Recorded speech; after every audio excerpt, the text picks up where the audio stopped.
Beshalach, and it begins in Exodus chapter 13 and verse 17. And I shared quite a bit about this passage already this morning during the Torah service, and I won't be reviewing all of those things, but a number of them I will be going over again as we go through this. And I know that last week I asked you to hold questions and comments. I hate to do that because you always ask such great questions and have great insights to share. But if you don't mind, I'm going to ask you to do that one more week. This is such important stuff that we're going through that I just don't want to possibly miss out on something for lack of time or get distracted off into something else. But next week we'll go back and we'll invite all your questions and comments once again. So please, if you don't mind, we're just going to hold those for a moment. I shared with you a few moments ago during the Torah service that this Torah portion, which begins with a battle and it ends with a battle, describes where we live. We live in a war zone and we walk between two enemies. The portion starts with the attack of Pharaoh and his army, and the Torah portion ends with the attack of Amalek. And God in this portion is describing spiritual warfare that every single believer, every single day of their lives must deal with. So I can't think of a more pertinent thing for us to look at than this. No other parts of the Torah will describe various issues we go through. It gives us commandments to give us guidance. It talks about things that God has done in the past. It talks about things God's going to do. It gives us His promises, His principles for life. But I can't think of anything more vital describing where we live from the day we're born to the day we die than Beshalach. This portion right here. Again, it begins with the battle, and it ends with the battle. And in between are testings. And what's interesting is in every one of these testings, Israel fails, but God never criticizes them. He never criticizes them until the last failure. When they say, is God with us or not? That He punished them for. All the other testings, they came, here's Pharaoh and his army coming up behind them to attack, and they really blow that one. But He doesn't criticize them, doesn't correct them. And then they come to a place where they're thirsty and there's water, but it's bitter, and He has them throw the tree into the water and it becomes sweet. But He doesn't criticize them for their complaints. They're whining. Then they get hungry. And they whine and complain some more. Wah, wah, all the time they're whining. And God doesn't criticize them. He brings them quail to eat. He brings them manna in the morning. And then they come to a place where there's no water at all. They're thirsty. They want something to drink. And they whine again. And so God provides water from the rock when Moses strikes the rock. Why doesn't He criticize them? There's an important principle you need to understand, and that is this. Failure has a very important purpose in our lives. Because you see, when you fail a test, it begins to destroy your ego. And that's a very, very important thing that needs to happen. It destroys the ego. But in the last test, they go too far. And they say, is God with us or not? Are you kidding? How could people even say that? He provides manna for them every morning. He provides fire at night in the pillar of fire. He provides cloud by day as they go through the hot sun. They've watched Him perform all these miraculous plagues against Egypt. And the slave people have now come free at the cost of the destruction of the mightiest nation on earth. They've watched the Egyptian cavalry and chariots and horses totally destroyed as God parts the Red Sea for them to go across on dry land, and they ask, is God with us or not? That was going too far. And the very next thing that happens, they're attacked by Amalek. There's a little story, and if you have an Art Scroll Comish, it's recorded for you. And it says there in the commentary, there's a story. A sage came up with a story. He says it's like a little boy that the father carries on his shoulders. And every time the little boy asks for something, the father takes it and gives it to him. The little boy says, I would like that. And the father hands it up. Father, I want that. And the father hands it up. And he keeps giving the child everything he asks for. And as they go along, they come to a stranger, and the child asks the stranger, have you seen my father anywhere? I can't find him.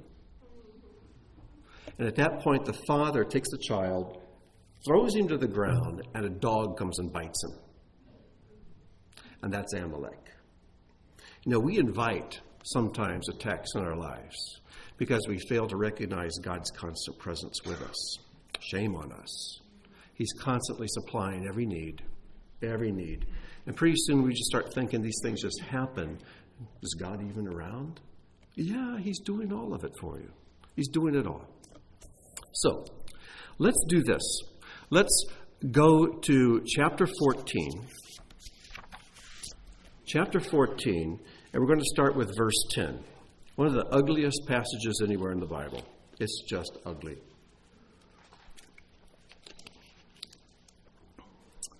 Israel has come out of Egypt. Pharaoh thinks they've become entangled in the land. And Pharaoh's heart is hardened further, and he said, let's go get them. And so here the people of Israel are there right on the shore of the Red Sea. And then behind them now comes Pharaoh with his chariots and his cavalry. And all they can see is, we're going to die. Should we die by drowning or be hacked to death by Pharaoh's army? That's all they could see. They completely forgot God. And look what they say. Chapter 14, verse 10, Pharaoh approached. The children of Israel raised their eyes, and behold, Egypt was journeying after them, and they were very frightened. The children of Israel cried out to the Lord. They said to Moses, were there no graves in Egypt that you took us to die in the wilderness? What is this that you have done to us to take us out of Egypt? Is this not the statement that we made to you in Egypt, saying, let us be, and we will serve Egypt? For it is better that we should serve Egypt than that we should die in the wilderness. That's an ugly passage. Ugly, ugly words. Immature and wrong. But I want us to analyze what they say because I think you'll see yourself in this. I know I see myself. So let's analyze this phrase by phrase. It says they cried out to the Lord, and that's where they should have stopped. In fact, before they even cried out to the Lord, they should have remembered what the Lord had said. They should have remembered the promises that he had made to them and how he had proven himself to be true. But they forgot his track record. They cry out to the Lord, and then they say to Moses. Now, this is what's interesting. They cried out to God, but they attack Moses. You know, when you're mad at God, what you do? You attack someone or something tangible in your life. They turn their attack against something or someone tangible. I shared a minute ago that I have people who love me and care about me, but when they have a panic attack, when they get frightened, they'll say the most ugly and terrible things I've ever heard. And I realize it's not them talking, it's fear. Fear makes you say some ugly stuff. Fear makes you angry. Show me an angry person, I'll show you a fearful person. Fear causes anger. Ever have somebody just jump out of the bushes at night and go, boo? What's the next thing you do? You punch them in the arm. Don't do that to me. You know, it's just an automatic response. Fear causes anger. Angry people are fearful people. And note the mocking tone. Weren't there enough graves in Egypt? They deride everything that's been done. They forget everything that's been done. That you took us. Now, isn't this interesting? Moses hadn't taken them. God had taken them out. He took complete credit for removing them from Egypt. But now they limit it all to Moses. They have to blame somebody. They have to attack somebody. Why is it when we get afraid and panicky and angry, we think somehow attacking somebody makes it better? It doesn't. You took us out. God's left completely out of the picture because you see, one of the things we're going to learn as we go through this is that fear makes you very forgetful. Fear makes you very forgetful. You see, the people of Israel were trapped here between Pharaoh's army and the sea. And so they think God brought us here to destroy us.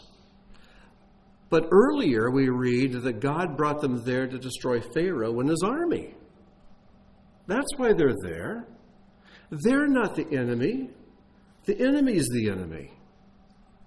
But there's something inside of us. We feel so guilty or we feel so insecure or whatever that we just can't trust that God loves us, that God cares about us, that He really keeps His promises to us. We keep thinking, oh, we've messed up, we failed or whatever. I don't know. We think our God is too small or we think our shortcomings are too big. But our point of view, our perspective is really, really messed up. That you took us out to die. All fear is fear of death in some form. I want you to think about that for a moment.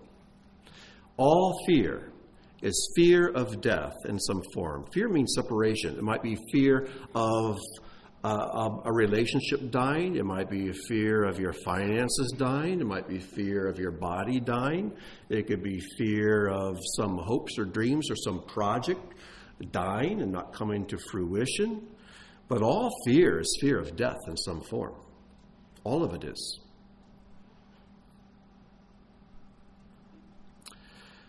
And then they say that you took us to die in the wilderness. What's interesting about this is the fear of this people eventually will be the very thing that does cause them all to die in the wilderness. Because later on, when we get to the book of Numbers, they send spies into the promised land. 12 spies. 10 of them come back with an evil report of the land.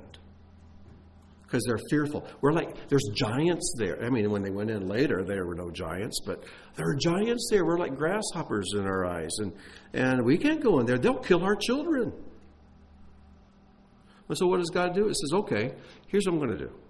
You are going to die, but you're going to die here in the wilderness. And your children who you're so afraid about, they're going to go in and conquer it. They're going to be great. Eventually, their fear of dying in the wilderness caused them to die in the wilderness.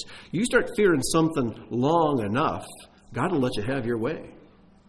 If you have more faith in the things that you fear than you do in the God you're commanded to fear, God will let your things you have faith in come true. Their fear of death would ultimately cause them to die in the wilderness. And that's a story we'll get to in Numbers. And then they say, what is this? What is this? Had they practiced self-control, they would have known what this is. This is God's plan of salvation for them and destruction of their enemy. But all they could see in it was their own death. That's all they could see. You know, fear makes you stupid. I just want you to know that. The dumbest things I've ever done in my life are things I did when I was in a panic. Like the horse runs into the barn and the barn's on fire. You know, we do dumb stuff when we're afraid. Fear makes us forgetful. They say, what is this? What is this thing going on? Well, remember. Remember everything God has done. He's taken you by the hand. He's done everything perfectly, exactly at the right time. He's proven himself true. He's made promises to you. So can't you trust him right here now? Can't you just trust him right here at this point? But they couldn't. Fear makes us very forgetful. The moment we get afraid, we tend to throw out everything we know about God. We forget his track record. We forget his word and his promises. What is this that you have done to us to take us out of Egypt? Fear causes us to crave security in any form. They would rather go back to living as slaves in Egypt than dying as free men. What it should be, we should fear slavery to the enemy more than death. You have to realize there are things worth dying for. And you know, the person who's not afraid to die is never afraid of anything. And there are things worth dying for. There are things much worse than death.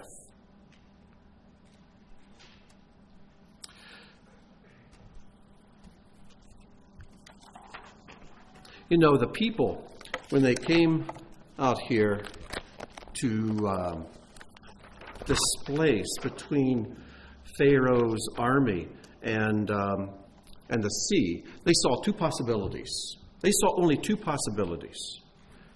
And every time we come to a place of fear, we usually see one of two possibilities.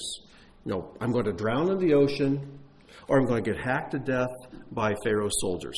Death by drowning, death by being bloodied up. There's only two possibilities. One of the two is going to happen.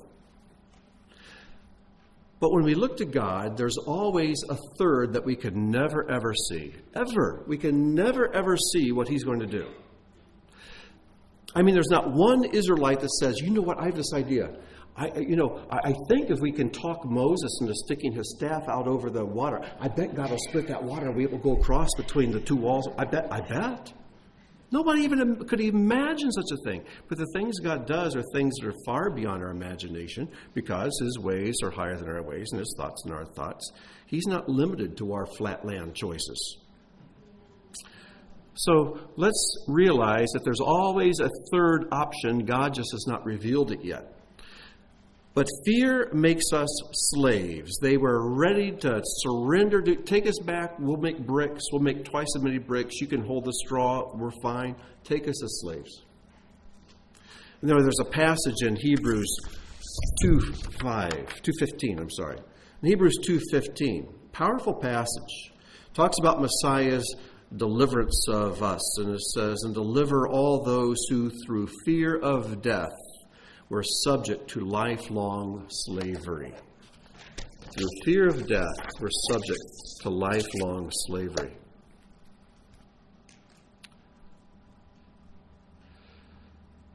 And then they said, is this not the statement that we made to you? Let us be, and we will serve Egypt. Now, that's not recorded anywhere. If you go back through the previous chapters of Exodus, there's no place recorded where they said that. Now, they might have said it. They might have said it back in chapter 6, verse 9, right in there when they're complaining to Moses. They might have said it there, but there's no record of it. But fear can make you imagine that you're more wise than your counselors. See, we told you, they didn't, but we told you, we saw this, we're so smart, we're almost prophets. We saw this happen and we told you this is what's going to happen, and here it's happening. Fear can make you so brilliant in your own estimation. But it's really making you stupid, just downright dumb, stupid. Again, fear makes us slaves. Fear makes us regress. Fear will make us want to go back to our last point of security, no matter how awful and terrible that security was. Fear will keep us from following and moving ahead with God into life. It'll make us regress and want to go back to whatever that security blanket was, no matter how painful and restrictive it was. Fear makes us weak. Now, there's one kind of fear that's the opposite of this. That's fear of God. The only thing we're ever told to fear is God. We're commanded to fear him. And I have found in my life that if I fear God, I don't fear anything else. But if my fear of God begins to lessen, I fear everything. You can't fear both. You can't fear God and then fear all the stuff around you. They said it's better to serve Egypt than to die in the wilderness. Really? I think dying in the wilderness is a lot better than making bricks back in Egypt. Really? Fear limits our vision. We only see two outcomes. They saw serving Egypt, dying in the wilderness, or dying by being hacked to death, or dying by drought. They only saw two options. Fear limits and gives you tunnel vision. I've talked to people in law enforcement and some of the gun classes and things that I've been in. The men will always say, if you ever get in a situation where your life is at stake and you have to use a firearm, they say all of a sudden your vision goes from being out here, your periphery vision just disappears and just goes down to a tunnel. And they have to train soldiers and police officers to look around them because fear causes tunnel vision. When that adrenaline starts pumping, peripheral vision goes away. And it's just time slows down and your vision is constricted to what's right in front of you. You don't see anything else. Fear makes us stupid. I guess I already said that, didn't I? This is what fear does for us. This is what it does to us. And I have some other things in between. I guess I'll go share them because they're on here, but I don't want you to get distracted by this. The voice of fear. This is what the voice of fear does. Insecurity feels painful. We do not like insecurity. This is why we're to find our security not in our job, not in our paycheck, not in our health, not in our relationships. We're to find our security in Him. Because any of these other things we place our security in, they're like the gods of Egypt. God will go on the attack against them. We're making idols out of them. You see, whatever it is you fear, you elevate to the place of God. We're commanded to fear Him and Him alone. And when we fear something else, we're saying, well, this deserves fear as well. So we're taking it and putting it up at the level of God. And God will then have to show us, oh no, that's no God. Let me show you. And He destroys it. Let's be very careful never to fear anything but Him. Because whatever we fear, we elevate to the level of God. It becomes an idol. It becomes something that controls us. And God is a jealous God, and He will destroy it. Don't fear it. The insecurity feels painful. Pain feels like death. And fear of death makes us slaves. Does that all make sense? Can you identify with that? Isn't that the truth? You know, I often listen to talk radio. And more these days, I'm just turning it off. Not that the things they say aren't true. But they see two options all the time. You either have to elect a candidate from this party and things will be great, or you'll elect the candidate from this party and everything goes to hell in a handbasket. And we can start getting very fearful. And then I have to remind myself, God runs the world. You know? I'm still going to be careful how I vote, but God runs the world. Here's the voice of faith. Faith is the opposite of fear.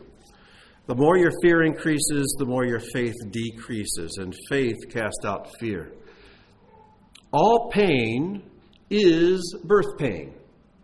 You know, when you find the word pain in the Torah for the first time, it's in childbirth. This sets a tone. God's telling us something. All pain you ever experience in your life is some form of birth pain. And new life never comes into this world except through pain. How did you come to Yeshua? How did you become born again? Probably through pain. You had to go do your thing, your way, for a few years, get totally beat up by the world, and finally when you're just bruised and bloodied, you give yourself to Yeshua. That pain was necessary to birth you, to rebirth you. How about some project? Do you ever have inspiration for some great project, whether it's some small thing you're making in the workshop or building a house or building a business? You get this burst of inspiration. It's like, yes, that's what I'm going to do. All right, roll up your sleeves. The pain's coming because between the inspiration and the new life, there's going to be birth pains, period. It's just going to be. It's the way what God has ordained. But all pain is birth pain of some sort. What about physical pain? I broke my foot. Oh, does it hurt? You know what that pain is? That pain is to tell you, don't use the foot. Because it's starting to heal itself, and while it's healing and making itself new, don't use it. That pain is a great gift. Well, how about the pain of death itself? That may be the greatest pain. But what's on the other side of death? New life. Even dying is birth pain. All pain is birth pain. Birth is new life. Birth is new life. and life is strength and freedom. When you were in the womb, you had no strength, you had no freedom. When you were born, strength began to come on. And later you're crawling and then walking and then running and then jumping and competing. And you were free. All life is strength and freedom. And this is what God wants for us. But remember this. Put this on your bumper, put it on your refrigerator, put it somewhere. Fear is illegal for the believer. That's why we are commanded over and over and over and over again, fear not, do not be afraid. And you know, I look at the places where God would send an angel or he would just show up, and whoever saw the angel or God appeared to them, they'd just freak and they would just fall down on their face. I want you to notice every single time that happens in Scripture, check them all out. Every time it happens, God or the angel or God through the angel would say, stand up and now talk to you. And then he waits. You get control of yourself, conquer your fear, get back on your feet, and then we can talk. Because you see, fear kind of makes you deaf. It makes you deaf. You don't hear. And even when God shows up and we just panic, he waits for us to get back on our feet, stand up, look him in the eyes, and says, now we'll talk. Isn't that amazing?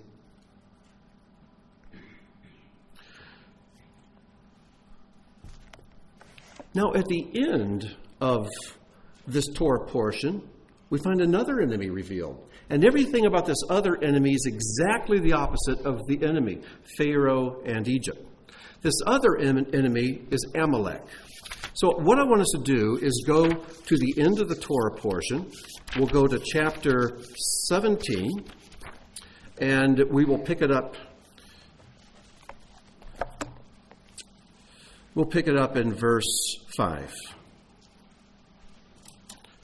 Chapter 17 and verse 5. Now, as we look at Amalek and then compare Amalek with Pharaoh and Egypt, I want to tell you right now, here's the thing you must learn.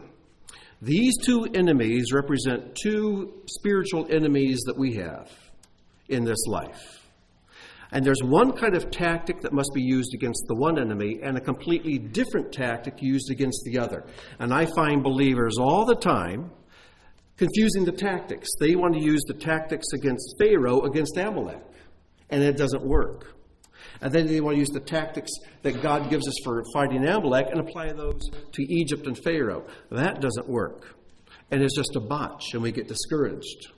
Like, I just can't win. We need to recognize our two enemies, and they're pretty stark. They're pretty easy to recognize. And then apply the proper tactics, and we'll walk in victory. I shared during the Torah service. In this Torah portion, we see the people walking through the Red Sea on dry land, and it says the water was like a wall on each side. In fact, in the Torah scroll, it's really interesting. When you get to the Song of the Sea, the way the column is written is completely different. It's just the lines going across. When you get to the Song of the Sea, and if you want, we can take the Torah scroll out again after the service. Some of you want to come up and see it. When it comes to that section in the Torah scroll, the way they write it is like bricks in a wall. There'll be a line with 3 chunks of writing, and then a line with 2 chunks, and then 3, then 2, then 3. So it looks like courses of brick or courses of stone in a wall. Why? Because the water stood like a wall on each side. And last night, Robin, as we were going through the Torah portion, she asked, why does it keep repeating this about the walls on each side, the water standing up like walls? And I didn't know. I said, I don't know. But I love good questions. And I thought about it last night, went to bed thinking about it, woke up this morning thinking about it, and I think I have an answer. And it's this. The dry land was safe. But this wall of water, can you imagine how intimidating that would be? I'm a little freaked out when I go to an aquarium and they've got the glass and the water's way up there and there's this real thick glass between me and the water. Now imagine the water standing up and there's no glass. And at any moment that water could just wash over me and destroy me. And over here is another wall of water. I've got death and destruction on both sides of me.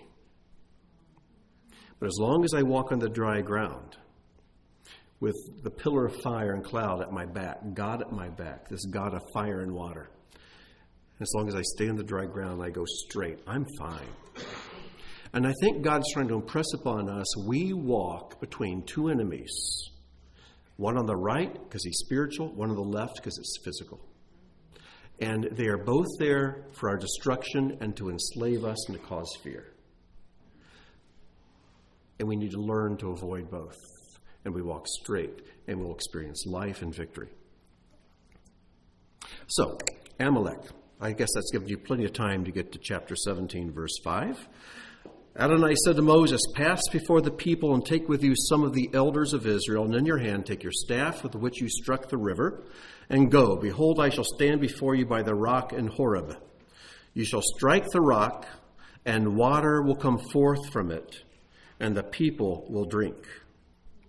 Moses did so in the sight of the elders of Israel. He called the place Massa Meribah. Massa means quarreling. Meribah means testing, because of the quarreling of the children of Israel and because of their test of the Lord, saying, is the Lord among us or not? Now that's a dumb question. That's probably the dumbest question in the entire Bible right there.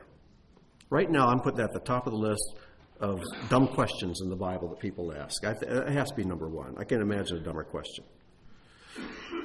But look at the very next word. Amalek came and battled Israel in Rephidim.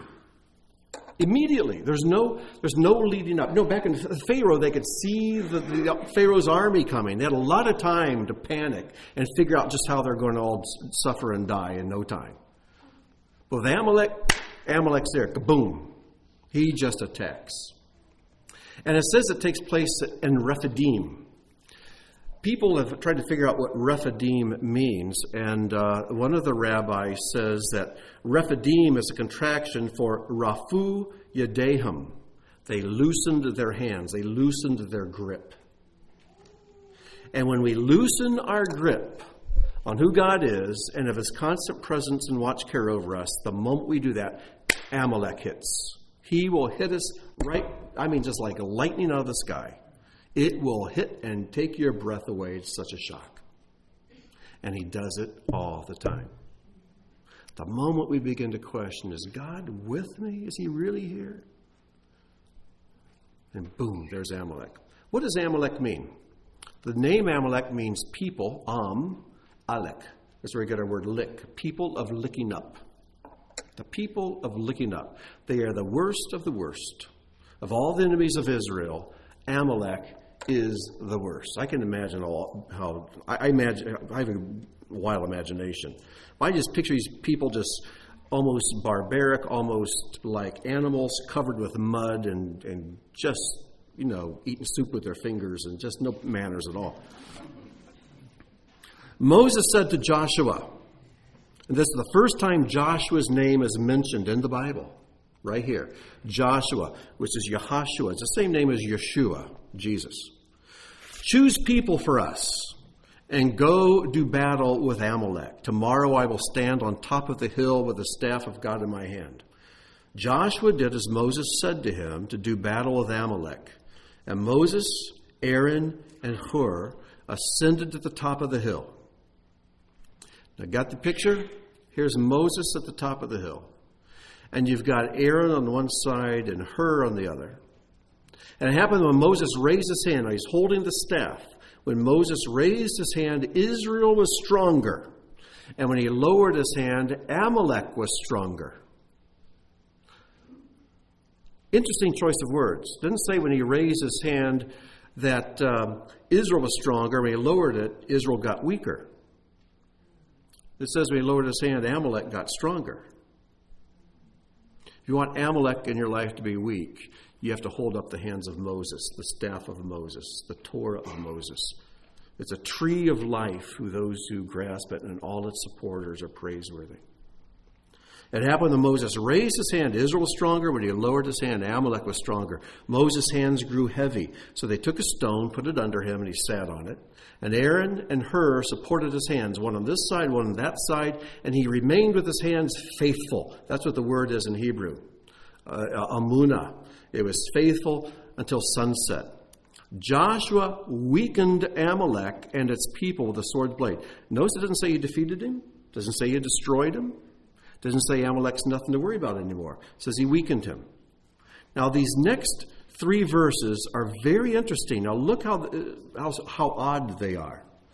The Lord said to Moses, "Write this as a remembrance in the book, and recite it in the ears of Joshua, that I shall surely erase the memory of Amalek from under the heavens." Got it? God says, I will, you can take it to the bank, I will surely erase the memory of Amalek from under the heavens. In fact, when a Torah scribe is getting ready to write out a Torah scroll, it's all done with a quill pen, and he dips it in the ink and he writes, and dips it in the ink and writes. Whenever he makes a new pen, he sharpens the point on the quill feather. When he makes a new pen, to test that pen, he gets a scrap piece of parchment. He writes the name Amalek and then X's it out. Isn't that cool? So he says, I will surely erase the memory of Amalek from under the heavens. Moses built an altar, called its name Adonai Nisi. The Lord is my miracle, or the Lord is my banner. The word nis means banner or miracle. It means both. And he said, for a hand is on the throne of God. Adonai maintains a war against Amalek from generation to generation. All right. You see the inconsistency here? He says, take it to the bank. I'm going to eradicate the name of Amalek from off the earth, and you'll fight them generation after generation after generation after generation. It goes on and on and on and on. Well, which is it?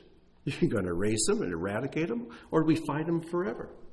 Or at least as long as we're generating new generations. The answer is yes. As long as human beings are walking in this world, in this fallen world, we will battle Amalek. It's an ongoing war. It's not like with Pharaoh in Egypt where it's done. They're not even an item anymore. Amalek goes on generation after generation, but God says, I will eradicate their name from the earth. What do these two enemies represent in our lives? I can't stress how important this is I'm about to show you. Because these two enemies, Amalek, and we don't have a name of a king of Amalek here, just Amalek, just the people of Amalek. But with Egypt, we have Egypt, and we have the name of the king, which is Pharaoh. These two groups represent the enemies in your life. They're out to destroy you. They're like the walls of water that could come crushing down on you. Stay on the dry ground. Learn how to defeat both of them. Learn how to work against both of them. Learn the tactics. Here's what they are. You'll notice that when it comes to Egypt and Pharaoh, who does the fighting? God does. He does all of it. They don't have to lift a single finger to do anything. All they have to do is walk forward. God deals with Pharaoh. God deals with Egypt. We don't have to do a single thing. You got it? And when you try to fight Pharaoh, when you try to fight Egypt, you lose. You let God fight this one. Because this enemy is a totally, absolutely, completely spiritual enemy. But Amalek, the people did all the fighting. God didn't do any of it. The people fight. Our problem is we want God to fight Amalek for us. And we pray and pray and pray and pray against Amalek in our lives, and nothing happens. We just keep getting beat up. We keep losing.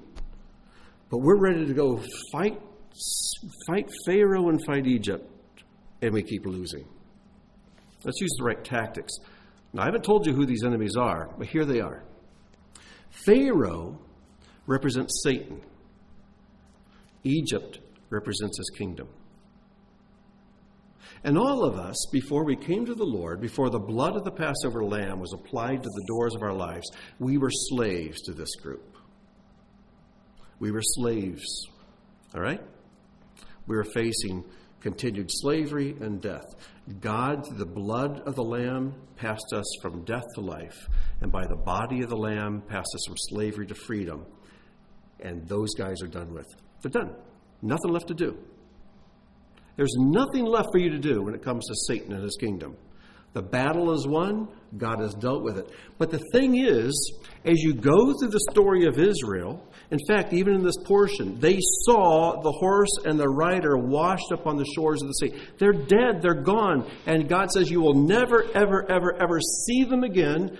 Take a look now, because you'll never see them again. It's done. And it says, and they saw them dead, kaput. And yet, through the rest of this portion, and the next, and the next, and the next, all through the Torah, all the time, Pharaoh's in their heads. And they keep wanting to go back. And they can't, but they want to go back. Oh, we remember the leeks, garlic, and onions. That comes up. We remember the leeks, garlic, and onions of Egypt. Oh, how we ate over there. We remember the flesh pots. Oh, how wonderful it was. Oh, if only we just stayed slaves in Egypt. Better than this stuff in the wilderness. We're getting tired of this manna. And all the time, when things get tough, Pharaoh and his army in Egypt, it's done away with. They want to go back, and they can't. It's gone. It's all in their heads.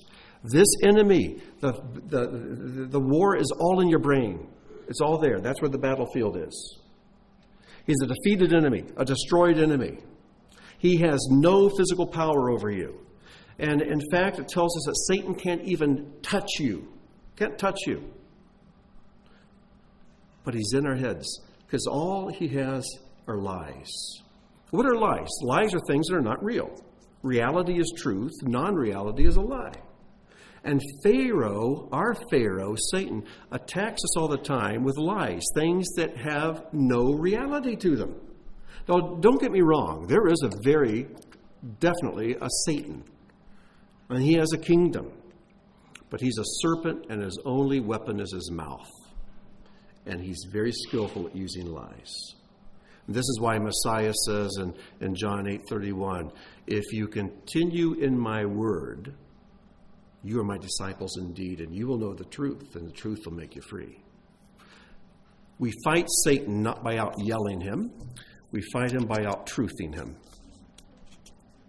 Because he's a defeated foe. He's done. He's kaput. Amalek, on the other hand, the people of licking up, we battle all the time. Because it's very physical. In fact, Amalek is your flesh. It's this stuff. It's this animal flesh with its desires, with its drives, with its lust, and it has strong desires that are contrary to God's Spirit. And your spirit has desires that are contrary to the flesh. And this we constantly, generation after generation after generation, we fight against this. We do the fighting. We do the warfare. But we have a very specific way to do it. Let's go on and compare this some more. And notice, too, that Egypt, it names their king. Amalek doesn't name a king. Satan's kingdom has Satan as the king. But Amalek is just the flesh. It's just the stuff. Isn't it? You know, if we follow it, it will turn us into animals, and we become the people of licking up. You know, what does it say about, how did God punish the serpent? It says, you'll go on your belly, and you will eat the dust of the earth. That'll be your food. And we know that when we die, we go back to dust. So the enemy's food is just death. And his weapon is deception and lies to cause us to live in fear. But in the meantime, this dust is flesh, and it is my enemy if I submit to it. It'll turn me into an animal. It'll turn me into a people of licking up. The amazing thing about human beings, this is what makes us different from animals. A dog is a dog is a dog. You can train it to do tricks, but it's born a dog, lives a dog, dies a dog. It's always be a dog. And that's fine. That's what it's programmed to be. An angel is an angel. But human beings, we can become animals, or we can become more like angels. We can become more like God, I should say. We can go this way and we can go that way. And at any moment, at any time, we can turn around and reverse direction. We're always moving to become more like God, or we're just slipping back, becoming more like an animal. All the time. It's an ongoing battle. Egypt and Pharaoh were past masters. They will never be slave masters again, even though in their brains the people still thought of themselves fondly as slaves of Pharaoh. But Amalek would be their master. Pharaoh and Egypt are already defeated, but Amalek's an ongoing warfare. Egypt and Pharaoh, the enemy is behind, right? And God stood in the pillar of cloud and fire, and he stood so that the enemy couldn't get closer. And the people went on ahead, he stayed behind, God destroyed them. It's back, it's gone, it's in the past. But Amalek, everywhere they went, it was on the attack. It was in front of them and constantly came after them. Egypt and Pharaoh, there was no relationship between the Israelites and the Egyptians. But Amalek, they were cousins. These were children of Edom, Esau. Remember Edom? The guy who's red and hairy, a man of the field. He loves to trap and kill and eat. He's just a man of physical appetites. These are his children. These are cousins of Israel. In other words, there's a close relationship with this stuff that I wear. Egypt and Pharaoh desire total destruction. But Amalek, according to the histories and the legends of Israel, continued to exploit weaknesses. They would attack the camp for anyone who was weak, lagging behind, straying a little bit, they'd go and grab them. What does God tell the people to do when it comes to Pharaoh and Egypt? Stand. Don't be afraid. Stand still. Behold the salvation of the Lord, and keep your mouth shut. Those are the 4 things he tells me to do. Just stand. Just watch what I'm doing. There's nothing for you to do here except stand. Don't be afraid. Stand. Stay put. I'll do all the fighting for you. You just stand there.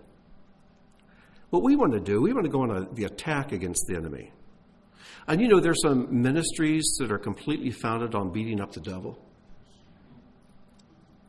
And I know I've said this before, but I want to share it again. I believe in the demonic. I've seen the demonic. I've heard the demonic speak through the mouths of people. I've seen their faces completely change. I've seen their personalities change, and the demon comes on them. And I've seen the transformation of their personalities, and the demon leaves. So I know about the demonic. I believe in it. I've seen it. I wouldn't cross the street to see another one. And I know Hollywood wants us to be afraid, very afraid of the demonic.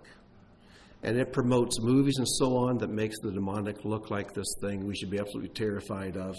And I'll tell you what, let me just show you. I could make a movie about the demonic. What I would show is some rotting garbage and show flies buzzing around. Now, does that cause terror? No, just disgust, but no terror.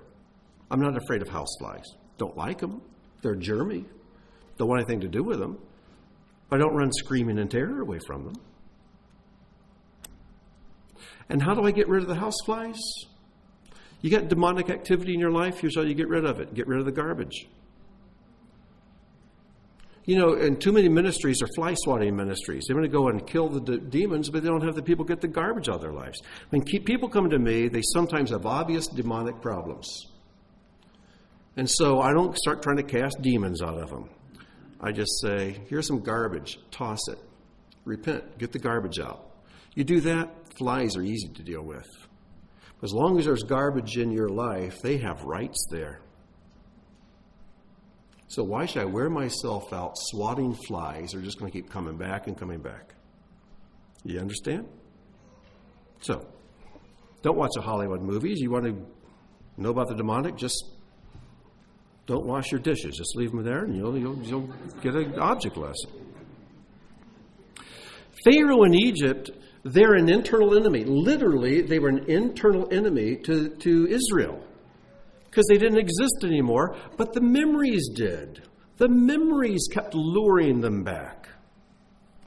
And when everything, like I said, whenever anything got tough, oh, let's go back to Egypt. Oh, Egypt was so wonderful. And what happens is that the enemy in our lives, when this redeemed life that we walk starts to get boring or difficult or confusing in any way, we start thinking about something in our past that enslaved us, but all we can remember is the pleasure, maybe the camaraderie that sin brought us, maybe the admiration that sin brought us. And we remember that. We don't remember the shame. We don't remember the death, the ill health, the expense, and the destruction it brought. But it's all in the brain. It's all in the brain, all in the mind. Amalek, though, is right out here. I can see it. Now, it's not that your bodies are evil. Let's make sure we understand this. These are the tabernacles of your spirit. But remember, the tabernacle was all made out of dead stuff. Hides and skins and cloth, wood that used to be a live tree is now a dead tree, and plants that were woven into fibers. It was made out of metal. None of the tabernacle had life in it. It was just dead stuff. But it was brought into proper order, and it was filled with God's Spirit. So as long as I'm walking in the Spirit, I will not fulfill the lust of this. It serves me. I don't serve it. But the moment I quit walking in God's Spirit, Amalek attacks. When my grip weakens on the truth, when my grip weakens on who God is, Amalek attacks. Kaboom, there he is. He's ready to come after me. Pharaoh and Egypt are a continuing battle in the mind, but Amalek is a continuing battle in the flesh. The enemy's tactics, when it comes to Pharaoh and Egypt, he uses falsehood and fear. Now, when it came to Amalek, notice fear is not mentioned. In the battle of Amalek, no fear mentioned. These people have been afraid of everything so far. It doesn't mention any fear of Amalek. Our problem, we just like Amalek a little too much. No, Amalek's tactics are doubt and treachery. And there's no Hebrew word in the Bible for doubt. You know, the only words used in the Hebrew Scriptures are words that are real things.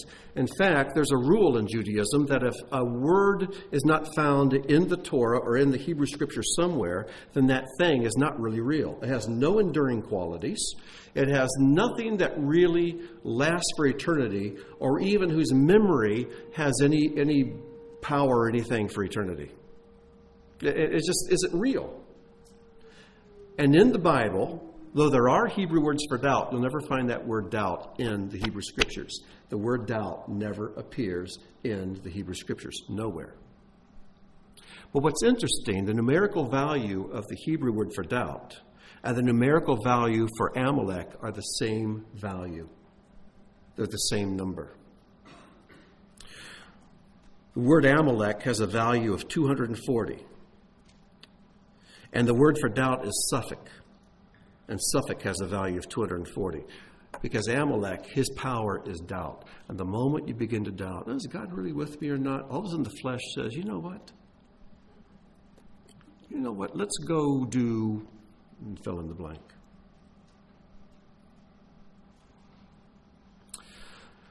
The defense against Satan is truth. The defense against Amalek is obedience. You want to know what walking in the Spirit is? It's obeying God's word. How did they defeat Amalek? Moses is holding up the staff. That's a picture of Torah. And as long as Torah is lifted up, as long as Torah is held high, God's commandments, His promises, His covenants, and the Torah is what we live by, we're going to be okay against the flesh. We're going to do all right. We're going to do just fine. Because when we lift up the Torah and walk in the Torah, we're walking in the Spirit, because Paul says that the Torah is spiritual and it's good and it's holy. Holy and spiritual and good. You have any idea how effective the enemy has been against the church? Against good, God-fearing people who love God, who love Yeshua, but he's deceived them into thinking, oh, those first 5 books of Moses, you don't need that. And then you wonder why the church is so fleshly today. And every time there's a Christian celebrity, it's just a matter of just watch the calendar, he's going to fall. And usually he does. And it's always to the flesh. Always to the flesh. Why is it so many pastors and good Christian people, all of us know them, have fallen flat on their faces because of lust and of the flesh, of Amalek being destructive in their lives? It's because they've ignored the weapon God has given them against Amalek. Can't emphasize that enough. Just can't emphasize that enough. So, usually the case is you're going to conquer both of these enemies or you're going to conquer neither of these enemies. It's usually the way it works. Because they do work in tandem. And you're falling for one, you fall for the other. And it's the attack of one that can cause us to weaken and then be attacked by the other. But do you understand these two enemies? Do you understand how powerful they are? Do you understand how little power they have? If we walk in the truth, and if we're walking in obedience to the word, they're powerless. They have no power whatsoever. None. Zip. Zero. Zilch. Nada. None. I'm going to take just a couple minutes and show you a couple of things that are really important. These are things you will not see in the Hebrew, or see in your translations, but they're there in the Hebrew, and they're very obvious.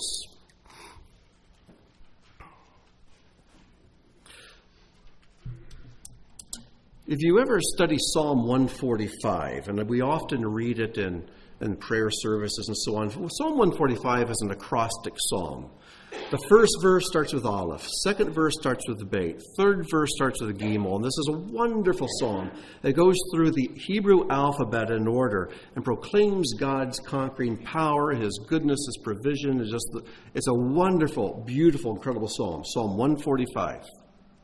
So if you're going through and you're watching the Hebrew, first verse Aleph, second verse Beit, Gimel, Dalet, Hey, Vav, you just go right on through. The 14th verse should start with the letter Nun. That's the letter Nun. You spell it like none, N-U-N. But when you get to the 14th verse, which should start with that letter, it doesn't start with that letter. It skips that letter and goes to the next letter. That letter is omitted. Why? When David wrote this psalm, he knew the alphabet. And when he omitted this, he knew he omitted it. Because all he had to do is look, I've only got 21 verses and there are 22 letters. I'm missing one somewhere. But he didn't. He left it out on purpose. Nun is a bent letter. It's bowed over. And in Jewish lore, Hebrew lore, Nun always represents that which is bent and that which is falling. And that letter is omitted. Now, the next letter in the alphabet is the letter Samech. The letter Samech. Looks like that. And it's spelled S-A-M-E-C-H, Samech. And the word Samech means support, means to uphold. And so the 14th verse, which should start with Nun, starts with Samech, and listen to what the verse says. Psalm 145, verse 14. The Lord supports all who fall and raises up all who are bowed down. Got it? Here's what it says in Hebrew. The very first word of the verse is somech, support. That's the name of the letter. Somech Adonai lechol ha-noflim. Noflim starts with none, the fallen ones. So he supports the noflim, which starts with the word none. V'zokef lechol hakfufim, and raises up all who are just bent over. Now, why am I bringing out these two letters?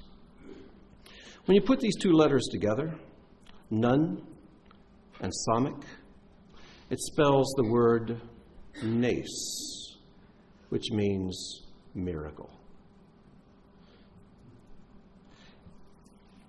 And there in the last chapter of what we read, verse 15, it says, Moses built an altar and called its name Adonai Nisi, Adonai, my miracle.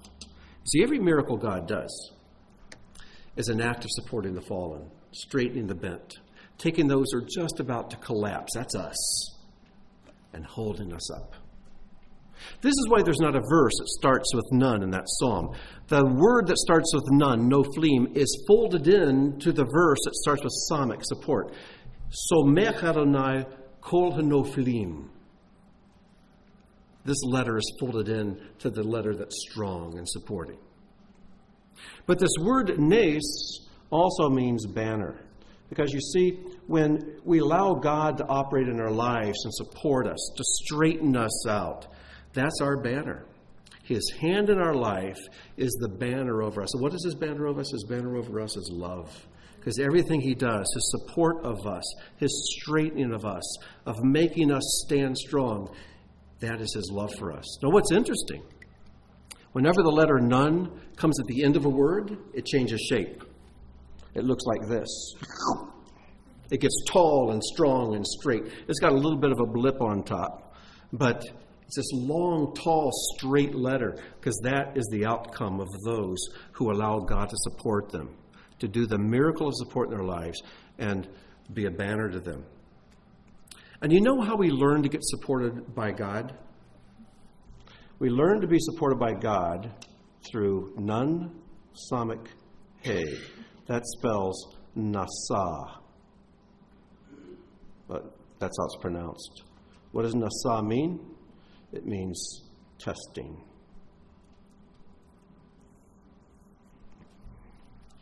Did you notice the miracles in this passage? Parting the Red Sea, sweetening the bitter waters, bringing quail and manna down from heaven, striking a rock that gives water. Every nace, every miracle followed a nasa, a testing. Testing has a very, very powerful influence in our lives. I should put it this way. Failure has a very powerful effect in our lives, because failure destroys our egos. Failure destroys our self-sufficiency. Failure chips away at our phantom souls that we want to project off to people. This is who we are. It's not who we are. We're afraid people will see who we are. And God brings testing, allows us to fail, and he chips it away. This is why he didn't criticize the people when they failed, because he's using those failures to chip away at them. It's when they said, oh, is God with us or not? I mean, come on, is he really with us? That's when he got ticked and Amalek attacked. Just because you fail doesn't mean God's with you. It means God is with you. He's probably allowing you to fail a test to chip away at that ego of yours, because that thing's smothering you. But don't ever ask if he's with you or not. Maybe ask, am I with him or not? That's okay. And then at the very end of the chapter, there's this cryptic verse, and we'll close with this. And it says in verse 15, Moses built an altar and called its name Adonai Nisi. And he said, for a hand is on the throne of God. And in Hebrew, throne of God is written this way. It's written, Kes Yud He. Both words are misspelled. They're not spelled complete. This should be Kasi. There should be a Yud at the end of this word. And this is supposed to be God's name, Yud He, Vav He. The Vav and the He are left off. Why are these two words spelled incompletely? And the sages have written about this in great detail, and this brilliant insight they have. They say as long as we are falling to Amalek, God's name fails to be formed in our lives, and his throne fails to appear in our lives. But when we defeat our enemies, his throne appears and his name is completed. You see, the last half of God's name, I'll put a little dash here, looks like the first half, except that the Yud is extended down as a Vav, and there's another He. The last half looks like the first half. But the first half can be used for God's name, but the second half represents us imitating him. It means that God's Spirit has descended into our lives, and we are imitating and listening to what he's doing. The first part of his name represents who he is in his Torah. The second half of his name represents us bringing that down to earth, living out his Torah in this world, and then God's name, Yad He Vav He, is completed. There's a wonderful passage in Psalms where we find throne of the Lord spelled out in full. It's the only other place, and it's spelled out fully there. And it is in Psalm 9, verses 5 through 7. I'll start with 5, but 7 is what contains the throne of the Lord. Listen to what it says. You have rebuked the nations. You have made the wicked perish. You have blotted out their name forever and ever. You notice who he's talking about? Egypt and Amalek, right? The enemy came to an end in everlasting ruins. Their cities you rooted out. The very memory of them has perished. Again, Egypt and Amalek. And then here's the verse 7. But Adonai, Yud-He, Vav-He, spelled fully, sits enthroned. Keseh, it's spelled out fully. But Adonai sits enthroned forever. He has established his throne for justice. When those enemies are destroyed in our lives, God's throne and his name are fully displayed. It's powerful, powerful insight. So we have enemies, use the right tactics against the right enemy. One enemy's internal, it's in our brains. It's all lies. The other enemy is this one out here. It's the flesh. And the moment we begin to doubt and lose our grip on who God is and who he is to us, how close he is, then the flesh rises up to entertain us.